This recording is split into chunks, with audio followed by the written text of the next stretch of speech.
Hello, and welcome back to the Steadfast Life Coaching podcast, or welcome if this is your first time. If that's the case, my name is Jake Grylls, and I am half of the coaching staff over here at Steadfast Life Coaching. And what I want to do today is something a little different. I want to actually present the gospel in sort of a roundabout but cool way. And the reason I want to do that is because Whit and I feel called to stand in the gap between the world of self-help and the teachings of Jesus Christ, kind of in between life coaching and Christianity. We believe that there are incredible tools from life coaching that can benefit our lives, and that life coaching is never as effective as when it is united with the values of Christianity. So in that vein, what I want to do is I want to present a topic. I want to talk to you about overeating, and I'm going to talk to you about it as a life coach. And then I want to talk to you about it as a Christian. And I want you to see what it looks like to bridge this gap. So I have to offer a warning. This podcast is not technically about overeating. I am using that as an example, but it may actually offer you breakthrough and transformation and help you to stop overeating. That's not the intent, but I just want to warn you that it could happen. When we talk to clients about what do you want eating to be like for you? What do you want your experience of food to be like? There are a lot of times like, I just want to be able to have a cookie from time to time. If my family's going out to dinner, I'd like to just be able to go out with them and decrease the amount of food that I eat. Still get the pasta, still get the good stuff, but I just like to eat a little bit less. I'd like to just eat like a normal person. That is very common. I would like to eat like a normal person. But it turns out that when they're saying like a normal person, what they mean without knowing it is that they would like to desire food less. You see, not everyone has the same desire for food. I'm sure you've come across people who are like, just don't eat it. And you're like, how in the world do you do that? Well, they desire food less. The most clear-cut example for me is myself. Not with food. Let me be really clear. I have a good desire for food. I do not desire alcohol, though. I have no desire for it whatsoever. And so much so that on my first date with Whitney, that was all she could talk about while we were eating, because she was 8 months sober at the time, and she was still kind of in the fight of her life, maybe a little bit on the back end to where she had been through what, looking back, will have been, or would, I don't know how to say that, would have been her hardest times. But it was still tough, and it was still sort of a daily struggle, a daily focus. It required a lot of intention. So on our date, and she's asking me about if I'm going to drink, what am I going to order? And I'm like, I'm going to have a Dr. Pepper. See, I do over desire, just not alcohol. And so she started asking me about how much I drink, and I was like, oh yeah, not at all. I actually don't drink at all. As the date went on, it turns into this funny story about how I kept trying to talk about different topics, and she would just say, so you're saying so when you say you don't drink, you mean just beer? And she just kept coming back to it, and I was kind of laughing, like, wow, I didn't know at this time that she was in a journey of sobriety. I just thought she really is harping on this. But at any rate, as life expanded and I got to know Whit more, and she did share with me about the journey of sobriety, she said that one of the big friction points for her was that she didn't understand how someone could be married, how they could go to a wedding, be the bride, and still live sober. Like that's just impossible. And I remember thinking like, oh, yeah, that's interesting. I guess they do have alcohol at weddings. And so I just highlight that on one hand, Whit was like, this is the one thing that I cannot get my head around in this life of sobriety. I think I can do it all except for this one thing is so big. I don't know how anyone does it. And for me, I was like, oh yeah, I never thought about that before. That was not a thing for me. Because I could interact with it. I could be around people who were drinking it. I could be at parties where it was everywhere. I could have it in my fridge. I could even at a wedding, I could grab some champagne and toast the bride and groom and then just put it down and go back to either telling or hearing the story that was making us all laugh. It just wasn't that big of a deal. And it turns out that when we're looking at really stopping overeating, if we could decrease that desire, if food was not that big of a deal, it makes everything else a lot easier. So the self-help life coach sort of philosophy on this is the desire isn't bad. It's just the over desire. Desiring it too much leads you to eating it too much. And it's not surprising. It's not anything that's wrong with you or broken in you. There are basically three places this comes from. One is dopamine, and just understanding how dopamine works, that our body's producing dopamine when we do actions that it wants us to repeat. And that a lot of the foods that we eat, especially if there's a lot of sugar, they release dopamine. We get pleasure from eating. We like it. It's fun. It's enjoyable. Our culture sort of built around it, which is this next part. But the idea is that we get these hits of dopamine, and so our brain is like, do it again. We're building a desire. Then the other part, like I said, is the culture. Because we want to celebrate. Well, what's an easy way to celebrate? Well, I really like celebrating with food that one time. Let's have food. That makes me feel in this good mood. And so that's one level. But on the other level, it's a little bit more malicious. There are people that stand to gain money, status, or power by increasing our desire for their product and then us purchasing it or praising them for creating it so well. And so those people understand that if I add a little bit more sugar, that's going to make that dopamine spike. If I make it a little prettier, then maybe people will eat it even when they're not hungry. It becomes not just food, it becomes the experience of participating in this beautiful, delightful, amazing thing that's in front of us. And so we sort of built this culture it's got this mechanism in place that actually increases our desire. And then the last thing is that we don't really spend so much time on the long-term delayed gratification sort of process of learning to deal with our emotions, learning to handle them and build relationships with them. Instead, we like a short-term solution of just sort of pushing it aside. And so food becomes a really easy way for us to kind of get distracted from whatever emotion we don't want to be feeling, either in that moment or on a broad spectrum in our life. We get distracted from it and we get to chase a little bit of pleasure and just feel a little bit better in that moment. One of the things I always like to think of is Bear Grylls. You ever watch that show, Bear Grylls, where he takes people out into the mountains and then he's always finding like grubs or worms or crickets or flies or whatever, and he's like taking things and like squeezing the poop out of the bottom and then putting it in his mouth, and he like chews it and he's like, oh, it's kind of gritty, you know what I'll say. Or he like finds some frog and they like put it in a steak and cook it over a fire. You can imagine that in that scenario, if that was the way that you ate, you probably wouldn't over-desire food. You're not like, more maggots. Could I get more of these grubs and squeeze more poop out and eat them? That you really can see like, oh yeah, like I would need dopamine to keep doing that, because Bear Grylls is talking about sources of protein and hydration and how are we going to get over that mountain tomorrow with the fuel that we put in today.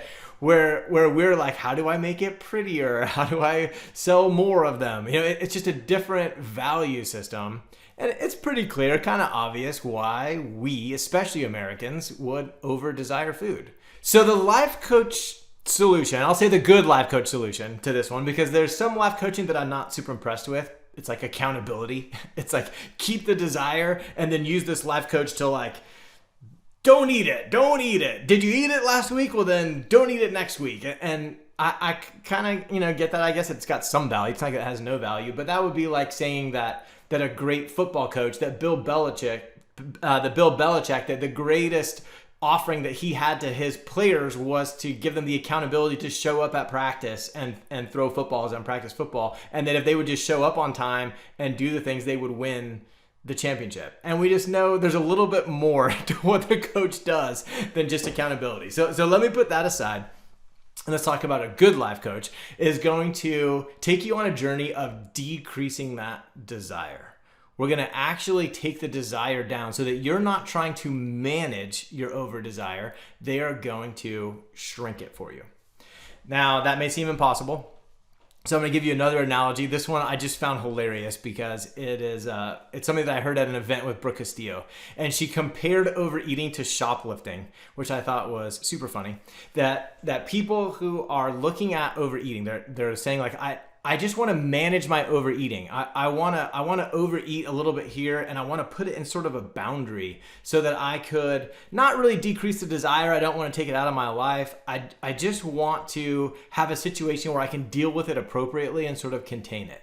And she's like, that's like someone coming to you and saying, yeah, have an over desire for shoplifting. I want things and I don't want to pay for them, so I just go in there and steal them. Now, I don't really want to stop shoplifting. I just want to contain it. I just want to manage it. I just want to shoplift an appropriate amount. And her connection between the two is that the benefit isn't good. It's not natural. It's not the way things are set up to go and just steal things. Well, it's also not natural to over desire food, to have food be on such a pedestal and have so much of our life focused on it. So you can kind of see, because you probably don't struggle with shoplifting. If you do, I'm sure we can help with that too. But you can kind of see like, oh yeah, well, if I don't struggle with it, this desire, balance, this in and out, this dynamic of desire and overdoing it, it kind of makes more sense. And so then we come up with all these wild solutions about how to manage our overeating by like creating foods where it's like, I feel like I'm eating, it tastes like I'm eating, but it doesn't have any calories. It's not actually doing anything for me. So I don't have to stop doing it. I can keep doing it. I'm just decreasing the consequences of what's going on here. And so she likens that to this scenario where you like come up with this whole chain of stores across the country where you just pay a fee to be a member of it, but then you get to go inside and steal what you want. You got to like hide it and sneak it. You get to scratch that itch of trying to get away with it and getting out with the stuff. It's like that would be really dumb. That solution, it's like it's building such a big solution around something that we really shouldn't be trying to promote, that we shouldn't try to keep on going. We actually would rather not shoplift in the same way, rather than creating pretend foods that we get to feel like we're eating food but not actually having calories or fat, or they taste like they have sugar but they don't have sugar. That rather than doing all of that, what if we just address this desire? Now, the part of the three things, we've got the dopamine, the culture, and the emotion, escaping emotion. The part that Whit and I are most equipped to deal with is that third one. So we do dabble in the others, but primarily what we're doing with clients, the way we try to help someone with their desire, is we're taking a look at what if you could manage your emotion in such a way that you didn't have such a desire to escape from it? What if you could even affect sort of the circumstances and events of your life? Like you could actually build a life in the future that you liked a little bit more, or at least thought better about, so that you had a better experience of this life. And you could actually increase your experience of life to decrease this desire for food because you weren't trying to escape it so hard. Now, the beauty of this is that it actually is a long-term solution, even though it doesn't feel like it when I'm first saying it, because I know this. I've done this with enough clients and they're like, that sounds awful. That is going to be, I'm going to have to, if I decrease my food, if I'm decreasing the number of cupcakes if I eat, if I decrease how often I eat cookies, I'm decreasing the joy in my life. That is not sustainable. Maybe I could white knuckle that for a little bit, but eventually I'm just going to binge and I'm going to be out on this thing. But the question we have to look at is the alternative sustainable? Is it sustainable in a whole life perspective to be sort of living an unsatisfactory life, feeling unsatisfied, unfulfilled, embarrassed of your life, and then making up for that with the joy that comes from food? Is that really sustainable? So the first thing you'd want to find out is just to get a look and just call it out, just to answer that question. Is it sustainable? Is the life that I live, if I took away the food, is the life that's left, is it sustainable? And that honesty, it helps. It gives you a starting place. When you really look at that, now you know, oh, I don't even know what feeling I'm masking when I overeat. Okay, don't overeat. And I promise that feeling's going to show up. Most common one we probably hear is lonely. I feel lonely. And so, there you go. Now you know. Okay, the journey actually has nothing to do with food, really. The food is about adjusting what you can adjust and then learning to surrender to the parts of your life that are causing this feeling of lonely that feels so terrible. So when we tell a client to do this, to say, all right, if you were to not eat this food, what emotion would you have to feel? They're like, deprived. I would feel deprived. That's what would show up there. And that's a problem, because if I'm just living my life deprived, now I'm in disordered eating, where I'm trying to, just resist all of this food. Okay, I'll give you that. But just consider this. What if deprivation only exists because of the desire? That if the desire was gone, if you think about things that you don't desire, you don't feel deprived in not doing them. If you don't have an addiction to heroin, you don't feel deprived because you don't do heroin. And so when you start to see like, okay, what if deprivation, it's kind of like the withdrawal of a drug. Like you have an addiction and then you stop using it and there's a withdrawal. There's a period of time, but the deprivation is temporary. It's not forever. You're not going to just keep feeling this deprivation because as long as you keep decreasing the desire. Now, if you're just fighting it, you will always feel that deprivation. Don't get me wrong. But if you are doing the work to decrease the desire, if you've got a coach on your side that's helping you decrease this desire, ultimately the deprivation will go away. Now, what's going to be left is whatever underlying emotion led to the overeating to begin with. There's another journey of dealing with that. That is simple, but it's not easy. It's going to be a road that you go down. However, it is going to lead to an actual lifelong solution rather than just going, I'm going to overeat, then do a diet, then overeat, and then do a diet. So the issue with desiring something when it comes to overeating is that you're actually going against you. You're desiring something that you are also hating. You're desiring something that's going against you as you go forward. So maybe you're listening to this and you're like, well, I've never really thought of it like that. I've never thought of desire in that way. I've never thought of over-desire in that. This is really insightful. And I agree. I didn't come up with this stuff. This is all stuff I've learned from A, coaching, but B, this world of self-help. This is common knowledge among quality weight loss coaches that are out there. But it reminds me of something else that I've heard. Let me read this to you. You, my brothers and sisters, were called to be free, but do not use your freedom to indulge in the flesh. Rather, serve one another humbly in love. For the entire law is fulfilled in keeping this one commandment: love your neighbor as yourself. If you bite and devour each other, watch out, or you will be destroyed by each other. So I say, walk by the Spirit, and you will not gratify the desires of the flesh.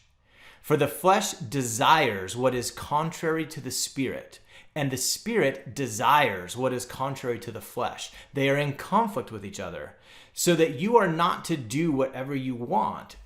But if you are led by the Spirit, you are not under the law.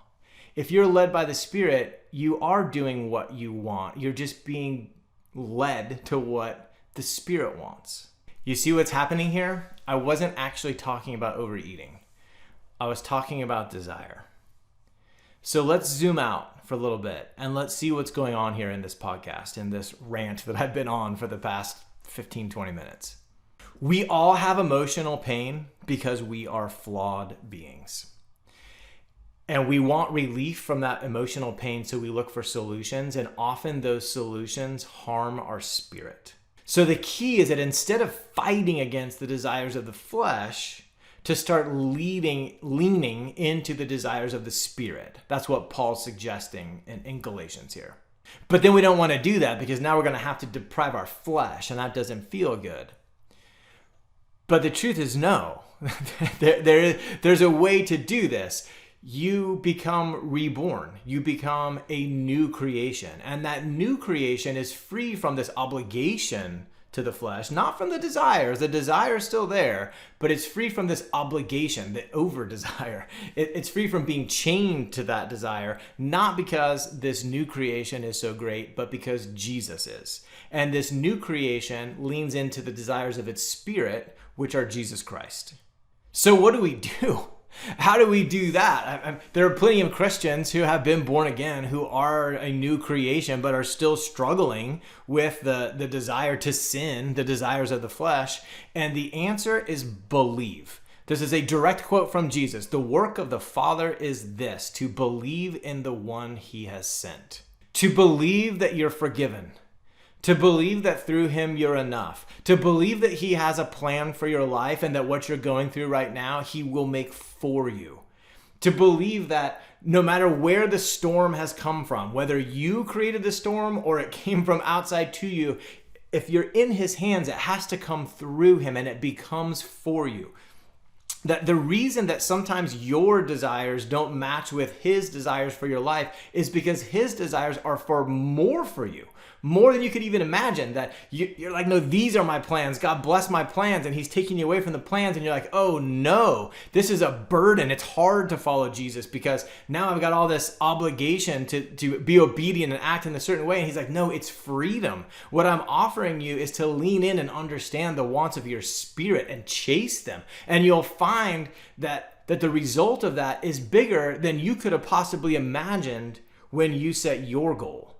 So then the question becomes, well, how do I do that? How do I believe that? Because I want to actually believe that. And the answer is from the daily renewal of your mind. That believing is like playing an instrument. It requires constant practice. You can master it, but you never master it so well that you don't need to practice. There's this process of daily renewal and consistency. And just to be honest, the way that you do it is you sign up with Steadfast Life Coaching and you get into a life coaching program that provides you that consistent daily renewal of your mind, that has these perspectives from the self-help world that expose things like what is desire really doing in our brain and our minds, but who you can also trust at the same time to take that teaching and align it to the teaching of Jesus Christ so that you can combine the two into one and have true transformation.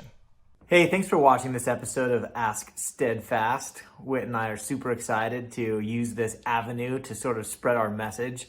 And so it would mean a ton to us if you'd subscribe to this channel. Additionally, if you have any questions you'd like to see addressed in future episodes, whether serious or funny, we'd love to see those in the comments. So leave that in the comment below and we'll see you in the next one.